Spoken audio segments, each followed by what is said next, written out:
ವಿನಮ್ರವಾಗಿ ಮತ್ತೊಮ್ಮೆ ಕೇಳಿಕೊಳ್ತಿದ್ದೇವೆ.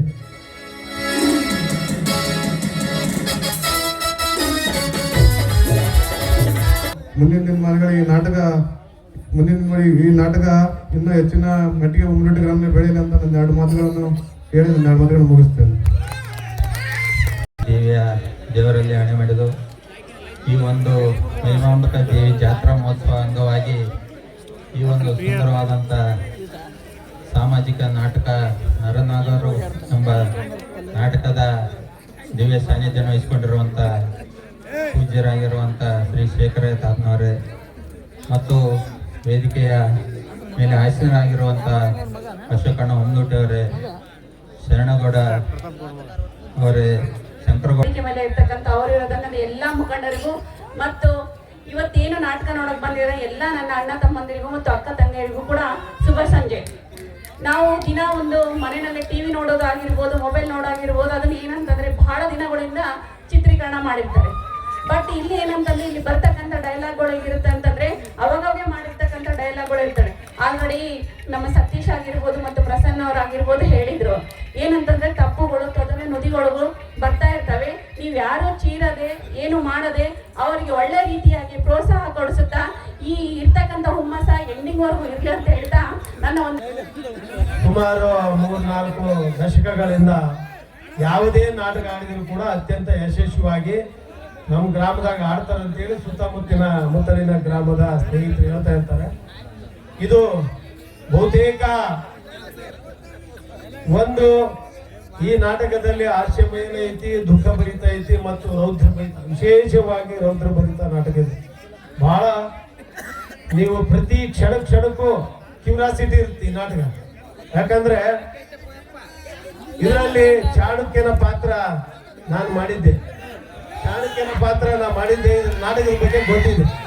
ಹಾಗಾಗಿ ದಯವಿಟ್ಟು ಇಲ್ಲ ಹೇಳ್ತೀನಿ, ಕೇಳ್ತಾರೆ ಈಗ ಅಣ್ಣ ಇರ್ಲಿ ಎಲ್ಲ ಮರ್ತು ಬಿಡಿ ನಾನು ನಾಗರಾಜನ ತಿಜೂರಿಯ ಸೊತ್ತ. ಹಾಗಾಗಿ ಯಾಕಂತಂದ್ರೆ ಈ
ಮೇಲೆ ಹಾಕಬೇಡಪ್ಪ ಈ ನಿನ್ನ ಬಡ ಭಕ್ತರನ್ನ. ಇಂದಿನ ತಳುಕು ಬೆಳಕಿನ ಸಮಾಜದಲ್ಲಿ ದಯಾ ದಾಕ್ಷಿಣ್ಯವಿಲ್ಲದೆ ಕಡು ಪಾಪದ ಒಡನಾಡಿಗಳಾದ ಈ ಬಡವರು ಹೆಣ್ಣು ಹೊಣ್ಣು ಮಣ್ಣಿಗಾಗಿ ಅಧೋಗತಿ ಹಾದಿಯನ್ನೇ ಹಿಡಿದಿದ್ದಾರೆ. ಸದಾಶಿವನು ಕಣ್ಣು ಬಿಡದೆ ಕಲ್ಲಾಗಿ ಕುಳಿತುವರು. ದೇವ, ಎಲ್ಲಿವರೆಗೂ ವ್ಯಾಮೋಹದಾಟ? ಇದಕ್ಕೆ ಕೊನೆ ಅನ್ನುವುದೇ ಇಲ್ವೇನು ದೇವ? ಹೇಳು ನನ್ನಪ್ಪ, ಕೊನೆ ಅನ್ನುವುದೇ ಇಲ್ವೇ?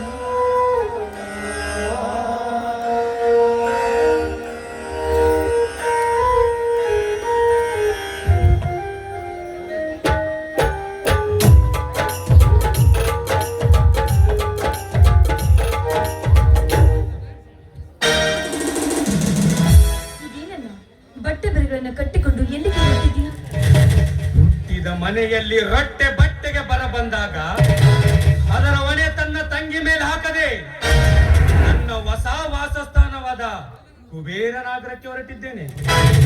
ಅಂದ್ರೆ ನನ್ನ ನಿನಗೇನಾದ್ರೂ ನೌಕರಿ ಸಿಗ್ತೇನನ್ನ? ನೌಕರಿ ನೌಕರಿ ಸಿಗಲು ನಾನೇನು ಶ್ರೀಮಂತರ ಮನೆಯಲ್ಲಿ ಹುಟ್ಟಿದವನೇ? ಅಕಸ್ಮಾತ್ ನೌಕರಿ ಸಿಕ್ಕರು ಅದು ಚಪರೇಸಿ ಕೆಲಸ ಆಗಿರ್ತೆ ಹೊರತು ಬೇರೊಂದಲ್ಲಮ್ಮ ನಮಗೆ. ಅಣ್ಣ, ದುಡಿಮೆಗೆ ಹೆಸರಿಡುವುದನ್ನ ಬಿಟ್ಟು ಪಾಲಿಗೆ ಬಂದದ್ದು ಪಂಚಾಮೃತ ಅಂತ ತಿಳಿಬೇಕಲ್ವೇ ನನ್ನ? ಪಾಲಿಗೆ ಬಂದದ್ದನ್ನು ಪಂಚಾಮೃತವೆಂದು ತಿಳಿದು ಎಲ್ಲರೂ ತಮ್ಮ ತಮ್ಮ ಕೆಲಸವನ್ನು ನಿಷ್ಠೆಯಿಂದ ಪಾಲಿಸಿದರೆ ಇಂದು ಈ ನಮ್ಮ ಭಾರತ ಬಡತನದ ಭೂತ ಬಂಗಲೆಯಲ್ಲಿ ಕೂಡುತ್ತಿರಲಿಲ್ಲ. ಪ್ರತಿಯೊಬ್ಬನು ತನ್ನ ಸ್ವಾರ್ಥ ಸಾಗರದ ಮತನಗೈದು ಅದರೊಳಗೆ ಹುಟ್ಟಿ ಬರುವ ಲಕ್ಷ್ಮಿಯನ್ನು ಮೋಹಿಸಿ ಮನಮೋಹಕ ಜೀವನವನ್ನು ಸಾಗಿಸುತ್ತಿರುವಾಗ ನಾ ಹೇಗೆ ನಿಸ್ವಾರ್ಥಿಯಾಗಿ ಚಿಂತಿಸಲಿ? ಅಣ್ಣ, ಎಲ್ಲರೂ ಸ್ವಾರ್ಥಿ ಜೀವಿಗಳಲ್ಲ. ಮಹಾತ್ಮ ಗಾಂಧೀಜಿಯವರು ನಿಸ್ವಾರ್ಥಿಗಳಿಂದಲೇ ನಮಗೆ ಸ್ವಾತಂತ್ರ್ಯ ಲಭಿಸಿತು. ಕೊನೆಗೂ ಆ ನಿನ್ನ ನಿಸ್ವಾರ್ಥ ಮಹಾತ್ಮನಿಗೆ ದೊರೆತಿದ್ದು ಆ ಸ್ವಾರ್ಥಿಯ ಗುಂಡಲ್ಲವೇ? ಇದೇ ಅಲ್ಲವೇ ನಿಸ್ವಾರ್ಥ ಜೀವಕ್ಕೆ ಸಿಕ್ಕ ಪ್ರತಿಫಲ? ನೋಡು ಕಮಲ, ಜೀವನ ಇರುವುದು ಒಂದೇ. ಮುಂದೆ ಹುಟ್ಟುವ ಭರವಸೆಯೂ ಇಲ್ಲ, ನಾಳೆವರೆಗೂ ಬದುಕುತ್ತೀವಿ ಅನ್ನೋ ಗ್ಯಾರಂಟಿಯೂ ಇಲ್ಲ. ಇಂತಹ ಜೀವನದಲ್ಲಿ ನ್ಯಾಯ ನೀತಿ ನಿಷ್ಠೆ ಎಂದು ಕುಳಿತು ಬಾಳು ಮಾಡಲು ನನಗೆ ಇಷ್ಟವಿಲ್ಲ. ಜೀವನದಲ್ಲಿ ಸುಖಗಳನ್ನು ಅನುಭವಿಸುವನೇ ಅತಿ ಜಾಣ. ಸುಖಗಳನ್ನು ಅನುಭವಿಸಬೇಕಾದರೆ ಅನ್ಯಾಯದ ಹಠ ಇರಬೇಕು, ಅನ್ಯಾಯ ಮಾಡಬೇಕಾದರೆ ಮಾನ ಮರ್ಯಾದೆ ಇರಬೇಕು. ಆಸೆ ಅತಿ ಲಾಲಾಸಿಗೆ ಬಿದ್ದು ಅವಿವೇಕಿಯಂತೆ ಮಾನ ಮರ್ಯಾದೆಯನ್ನ ಮಾರಿಕೊಳ್ಳಲು ಸಿದ್ಧನಾಗಿರುವೆ ನನ್ನ. ದೊರೆಯುವ ಹಣ ಸಿಗುವ ಸುಖಕ್ಕಾಗಿ ಎಲ್ಲವನ್ನು ಮಾಡಲು ಸಿದ್ಧನಿದ್ದೇನೆ. ಹಾಗಾದ್ರೆ ಮುಂದೆ ನನ್ನ ಮಾರ್ಗದರ್ಶಕನು ಯಾರಣ್ಣ? ತಾನೇ ಅಲ್ಲ, ನಿನ್ನ ಮುದ್ದಿನ ಅಣ್ಣ ಚಂದ್ರಣ್ಣ. ನ್ಯಾಯ ನೀತಿ ಎಂದು ಕರ್ಮ ಜೀವನವನ್ನು ಸಾಗಿಸುತ್ತಿರುವ ಧರ್ಮಿ ಅವನೇ ನಿನ್ನ ಮುಂದಿನ ಮಾರ್ಗದರ್ಶಕ. ಅತಿ ಲಾಲಾಸವೇ ನರಕ, ಅರಿವಿನ ಸ್ವರ್ಗವೇ ನಿವಾಸ. ಈ ಸ್ವರ್ಗದ ಜೀವನವನ್ನ ತೊರೆಯುವುದನ್ನ ಕಮಲ, ಈ ನಿನ್ನ ಉಪದೇಶದ ಮಾತಿಗೆ ಮರಳಾಗುವ ಬಾಲಕ ನಾನಲ್ಲ. ನಾ ಕಂಡ ಕನಸು ನನ್ನ ಸಾಗುವವರೆಗೂ, ನನ್ನ ಪಿತ್ರಾಜಿತ ಆಸ್ತಿಯನ್ನು ಮರಳಿ ಪಡೆಯುವವರೆಗೂ ಹಿಂತಿರುಗಿಸಿ ನಾನು ಈ ಮನೆಗೆ ಬರುವುದೇ ಇಲ್ಲ.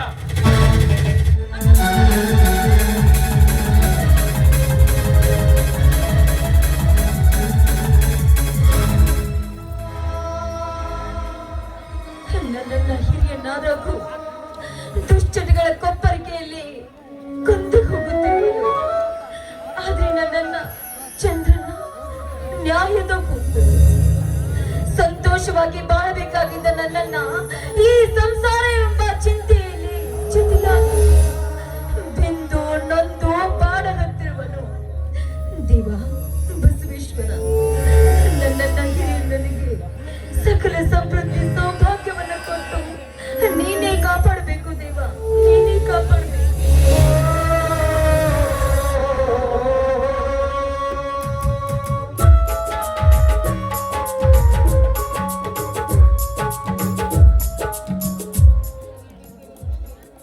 ಇದೇನು ತಂಗಿ, ಏನೇನೋ ಚಿಂತಿಸುತ್ತಿರುವೆ ಅಲ್ಲಮ್ಮ? ಬಡತನದ ಬಾಳನ್ನ ಬಿಟ್ಟು ಮತ್ಯಾವ ಸಿರಿತನದ ವಿಷಯವಿದೆಯನ್ನ ಚಿಂತಿಸ್ಲಿಕ್ಕೆ. ಬುಜ್ಜಿ, ನೀನು ಚಿಂತಿಸುವುದೆಲ್ಲ ನಾಕಕ್ಕೆ ನರಳಿಕೆ. ಅಣ್ಣ, ಇಂದು ರಘು ಅಣ್ಣ ತನ್ನ ಬಟ್ಟೆ ಬರೆಗಳನ್ನ ಕಟ್ಟಿಕೊಂಡು ಮನೆ ಬಿಟ್ಟು ಹೊರಟು ಹೋದ. ಇವತ್ತು ಅವನಿಗೆ ದುರಾಸೆ ಹೆಚ್ಚಾಗಿ ಹುಚ್ಚು ಹಿಡಿದ ನಾಯಿಯಂತೆ ವರ್ತಿಸಿಬಿಟ್ಟ ಅಣ್ಣ. ಹುಚ್ಚು ಹಿಡಿದ ನಾಯಿಯಂತೆ ವರ್ತಿಸಿದ. ಹೂದೋಟದಲ್ಲಿ ಆರುತ್ತಿರುವ ಪತಂಗ ಅಗ್ನಿಯ ಉರಿಗೆ ಮರಳಾಗಿ ಹೋದಂತೆ ಅವನೀಗ ಹಣದ ದುರಾಸೆಗಿಂತ ಮಾತಿಗೆ ಮುದ್ದಿಸಿ ಮೈ ಸುತ್ತುಕೊಂಡಾಗಲೇ ಅವನಿಗೆ ಅರಿವಾಗುವುದು ದುರಾಸೆ ಎಂದರೆ ಏನೆಂದು. ಅವನು ಹೋದರೆ ಹೋಗಲಿ ಬಿಡು ತಂಗಿ, ನನ್ನ ಮೈಯಲ್ಲಿ ಹನಿ ರಕ್ತ ಹರಿಯುವವರೆಗೂ ನಿನ್ನನ್ನು ಸುಖದಿಂದ ಇಡುತ್ತೇನೆ. ಅಣ್ಣ, ಮಾತಾಪಿತರಿಲ್ಲದ ಮಕ್ಕಳಿಗೆ ಅಣ್ಣನೇ ಸರ್ವಸ್ವ ಎಂಬ ನುಡಿಗೆ ಕೃತಿ ತಂದ ನೀನು ನನಗೆ ಬರೀ ಅಣ್ಣನಷ್ಟೇ ಅಲ್ಲಣ್ಣ, ನನ್ನ ಹೆತ್ತಪ್ಪ ನೀನು ಅಣ್ಣ. ಆದ್ರೆ ನೀನು ದಿನನಿತ್ಯ ದುಡಿದು ದುಡಿದು ಬಾಡಿ ಹೋಗಿರುವ ಈ ನಿನ್ನ ಮುಖವನ್ನ ನೋಡಿದ್ರೆ ನಿನ್ನ ತಂಗಿಯ ಕರುಳೆ ಕತ್ತರಿಸಿದಂತಾಗುತ್ತೆ.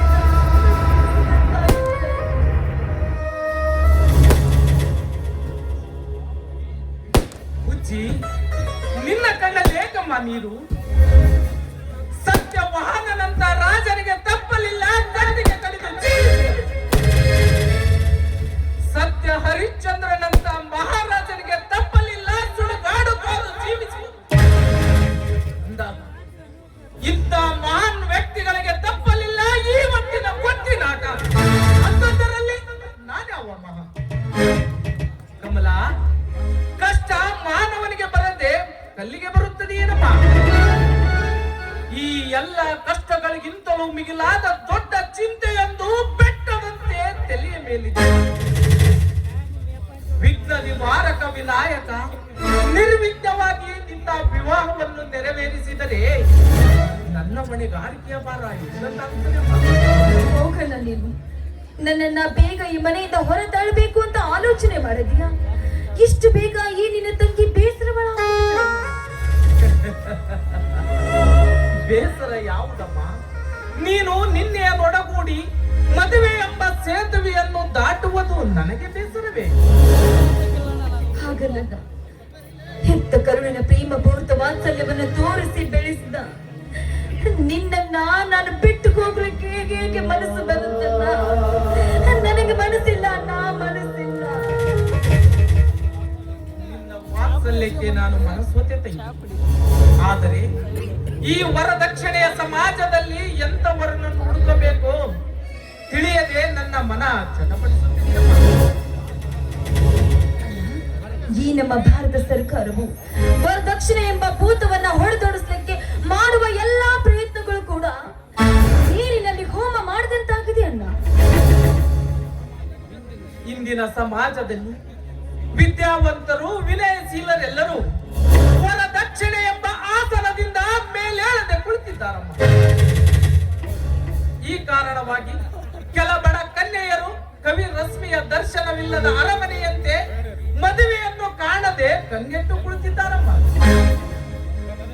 ಕಷ್ಟವಾದರೂ ಚಿಂತೆ ಇಲ್ಲ, ಸಾಲವಾದರೂ ಪರವಾಗಿಲ್ಲ, ನಿನ್ನನ್ನು ಒಳ್ಳೆಯ ವರನನ್ನು ನೋಡಿ ಸುಖದ ಅರಮನೆಗೆ ಕಳಿಸಿಬಿಡುವೆಮ್ಮ. ಅಣ್ಣ, ವಿಚಾರ ಮಾಡುವುದನ್ನ ಇಲ್ಲಿಗೆ ನಿಲ್ಲಿಸು. ಇಷ್ಟೊತ್ತಾದ್ರೂ ನಿನಗೆ ಹೊಟ್ಟೆ ಹಸಿವಾಗಿಲ್ವೇ? ನನ್ನ ನಡಿ, ಊಟ ಮಾಡಬೇಕು. ನಡಿಯಮ್ಮ, ಹೋಗೋಣ.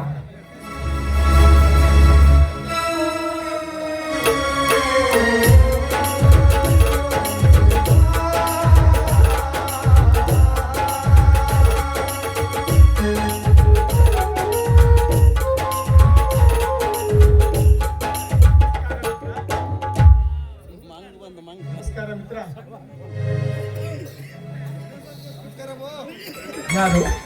ವಿಜಯನೇ, ನಮಸ್ಕಾರ. ನಿಶಾ ವೇಳೆಯಲ್ಲೇಕೋ ಸೂರ್ಯ? ನಿಶಾ ವೇಳೆಯಲ್ಲಿ ಹಸೆಯ ಸ್ನೇಹಿತ ಚಂದಿರ ಇವನೇ ಮೂಡುತ್ತಿರ್ತಾನೆ. ಇರಲಿ, ಹಿಂದೇಕೋ ಹೆಂಟೆಯ ಮನೆಗೆ ಜಂಬುಕವಾಗಮಿಸಿದಂತೆ ನುಡಿತಿರುವೆಯಲ್ಲ, ಏನು ವಿಷಯ? ವಿಜಯ್, ಧನಹೀನನ ಮನೆಗೆ, ಧನಹೀನನ ಕುಟೀರಕ್ಕೆ ಕುಬೇರನ ಆಗಮಿಸಿದರೆ ಆಶ್ಚರ್ಯವಲ್ಲವೇ? ಏನು ಚಂದ್ರು, ನನ್ನ ಆಗಮನವೇನು ಇಂದು ಹೊಸದೇನು? ಹಣದ ಮಗದಿಂದ ಲಕ್ಷ್ಮೀ ಪುತ್ರ ನಾನೆಂದು ಎಂದಾದರೂ ನಿನ್ನನ್ನು ಕೀಳಾಗಿ ಕಂಡಿದ್ದೆ. ಆ ಕೃಷ್ಣ ಕುಚಲರ ಸ್ನೇಹ ನೆನೆಸಿಕೋ, ಅವರದು ಬಡವ ಮತ್ತು ಶ್ರೀಮಂತರ ಸ್ನೇಹ ಅಲ್ಲವೇ? ಮಾತಿನಲ್ಲಿ ಆಚಾರ, ಕೃತಿಯಲ್ಲಿ ಅನಾಚಾರ. ಇಂದಿನ ನವಯುಗದ ಯುವಕರು ಹಣ ಹೊಂದಿದ್ದರೆ ಬೇರೇನು ಬೇಕಾಗಿಲ್ಲ. ಇದೇನು ಚಂದ್ರು, ಹಿಂದೇಕೋ ಹೊಸ ನುಡಿಗಳ ಸುರುಮಳೆಯನ್ನೇ ಸುರಿಸಲಾರಂಭಿಸಿದೆಯಲ್ಲ?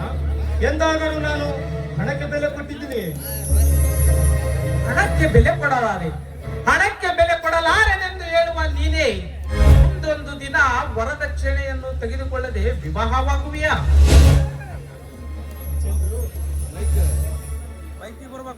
ಚಂದ್ರು, ಈ ವರದಕ್ಷಿಣೆಯ ಭೀಕರತೆಯನ್ನು ಕಂಡು ಈ ನನ್ನ ಗೆಳೆಯನ ಮನ ನಿರ್ಮಲವಾದ ಸ್ನೇಹವನ್ನೇ ಶಂಕಿಸುವಂತಾಗಿದೆ. ಚಂದ್ರು, ಎಲ್ಲರಂತವನಲ್ಲ ಈ ನಿನ್ನ ಸ್ನೇಹಿತ. ಸತ್ಯವಾಗಿ ಹೇಳುತ್ತೇನೆ, ಈ ಹಣದ ಮದ ನನ್ನ ತಲೆಗೇರಿಲ್ಲ. ನಿನಗೆ ಅಷ್ಟೊಂದು ಸಂಶಯವಿದ್ದರೆ ತೆಗೆದುಕೋ ನನ್ನ ಈ ವಚನ. ವಿಜಯ್, ಬೆಳೆದು ನಿಂತಿರುವ ಈ ನಿನ್ನ ತಂಗಿಯನ್ನು ವರದಕ್ಷಿಣೆಯಲ್ಲದೆ ಮದುವೆ ಆಗುತ್ತೇನೆ. ಆಯ್ತೆ? ವಿಜಯ್, ಹೌದು ಮಿತ್ರ, ಈ ಮಾತು ಸೂರ್ಯ ಚಂದ್ರ ಇರುವಷ್ಟೇ ಸತ್ಯ. ಈ ನನ್ನ ಕಾರ್ಯ ಕೈಗೊಂಡಿದರೆ ಬಡತನದ ಕಡಲಲ್ಲಿ ಕಲ್ಲು ಮಣ್ಣುಗಳ ಜೊತೆ ಮಾಣಿಕ್ಯವೂ ಸಿಗುತ್ತದೆ ಎಂಬುದನ್ನು ಈ ಸಮಾಜದ ಜನರಿಗೆ ತೋರಿಸಿಕೊಡುತ್ತೇನೆ. ಕ್ಷಮಿಸು ಮಿತ್ರ, ಬಡತನದ ಬೇಗೆಯಲ್ಲಿ ದಿಟವನ್ನೆರೆಯದೆ ಸೆಟೆ ನುಡಿಯನಾಡಿದ ಈ ನಿನ್ನ ಚಂದ್ರುವನ್ನು. ತಪ್ಪು ನಿನ್ನದಲ್ಲ ಚಂದ್ರು, ಅದೆಲ್ಲ ಈ ಸಿರಿವಂತ ಸಮಾಜದ್ದೇ. ಇವರು ಮದುವೆಯನ್ನು ವ್ಯಾಪಾರವನ್ನಾಗಿಸಿ ಅದರ ಬೆಲೆಯನ್ನು ಗಗನದೆತ್ತರಕ್ಕೆ ಏರಿಸುತ್ತಾರೆ. ಈ ವರದಕ್ಷಿಣೆಯ ಸಂತೆಯಲ್ಲಿ ಬಡವರಿಗೆ ವ್ಯಾಪಾರ ಇಲ್ಲದಿರುವುದೇ ಈ ನಿನ್ನ ಕಟುನುಡಿಗಳಿಗೆ ಸಾಕ್ಷಿ. ನೀನು ನಿಜವಾಗಿಯೂ ದಯಾವಂತ. ಭಕ್ತಿಯೊಡನೆ ಕೋಪಿಸಿಕೊಂಡು ಮೈ ಸುಟ್ಟುಕೊಂಡು ಮೂರ್ಖ ಕರಡಿಯ ಪಾಡಾಯಿತು ನನ್ನದು. ಕಥೆಯನ್ನು ಮರೆತು ವಿಷಯಕ್ಕೆ ಬೆಳೆದು ನಿಂತಿರುವ ಈ ನಿನ್ನ ತಂಗಿಯನ್ನು ಕೊಟ್ಟು ಬೀಗತನ ಬೆಳೆಸಿಯೋ ಅಥವಾ ನನ್ನ ಕಟು ನುಡಿಗಳಿಂದ ನಿನ್ನ ಮನ ಕೆರಳಿಸಿ ಕಪಟತನದ ಸಂಬಂಧ ಬೆಳೆಸಲೇ? ಇಲ್ಲ ಮಿತ್ರ, ನಾನು ನಿಜವಾಗಿಯೂ ನಿನ್ನ ತಂಗಿ ಕಮಲೆಯನ್ನು ಮನಪೂರ್ವಕವಾಗಿ ಪ್ರೀತಿಸುತ್ತೇನೆ. ಚಂದ್ರು, ನಿನ್ನ ತಂಗಿ ಯಾವುದರಲ್ಲಿ ಕಡಿಮೆ ಇದ್ದಾಳೋ? ಸೌಂದರ್ಯದಲ್ಲೋ ವಿನಯದಲ್ಲೋ?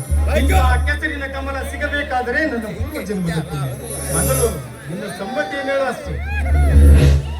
ನಿನ್ನ ನುಡಿಗಳಿಂದ ಹೆಜ್ಜೆ ಹೆಜ್ಜೆಗೂ ನಾನು ಮೂಕನಾಗಿ ಬಿಟ್ಟಿದ್ದೀನಿ.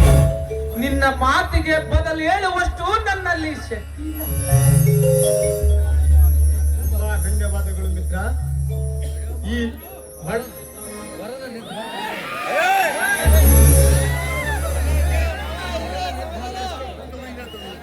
ವರನ ನಿರ್ಧಾರದಷ್ಟೇ ಮದುವಿನ ಸಮ್ಮತಿ ಕೂಡ ಅಷ್ಟೇ. ಮೊದಲು ಅದನ್ನು ಕೇಳಿ ತಿಳಿಸು, ನಾನೇನು ಬರುತ್ತೇನೆ. ವಿಜಯ್, ಬಡವನ ಮನೆಯ ಚಾ ಸವಿದಿದ್ದರೆ ಚೆನ್ನಾಗಿರುತ್ತಿತ್ತು. ಅದರ ಅವಶ್ಯಕತೆ ಏನಿಲ್ಲ ಚಂದ್ರು. ದೇವರ ದೇವ ಹೊಂದಿದ್ದರೆ ನಾಳೆ ನಿಂತ ಸಿಹಿ ಊಟ ಮಾಡೋಣ. ನಾನೇನು ಬರುತ್ತೇನೆ.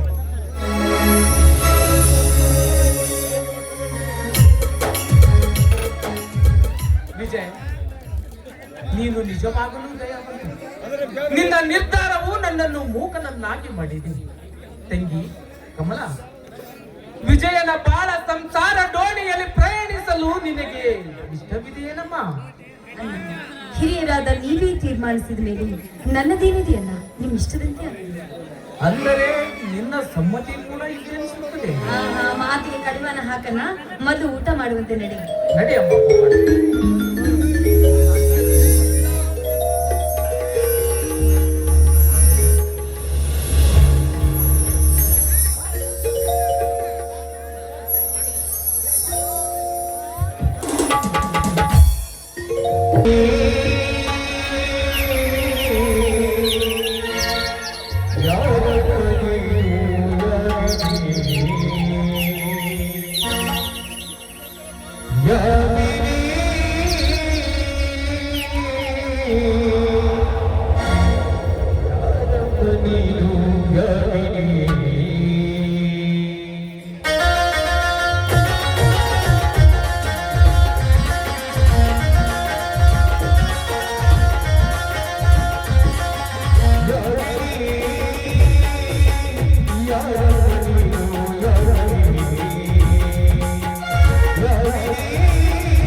ಅಣ್ಣ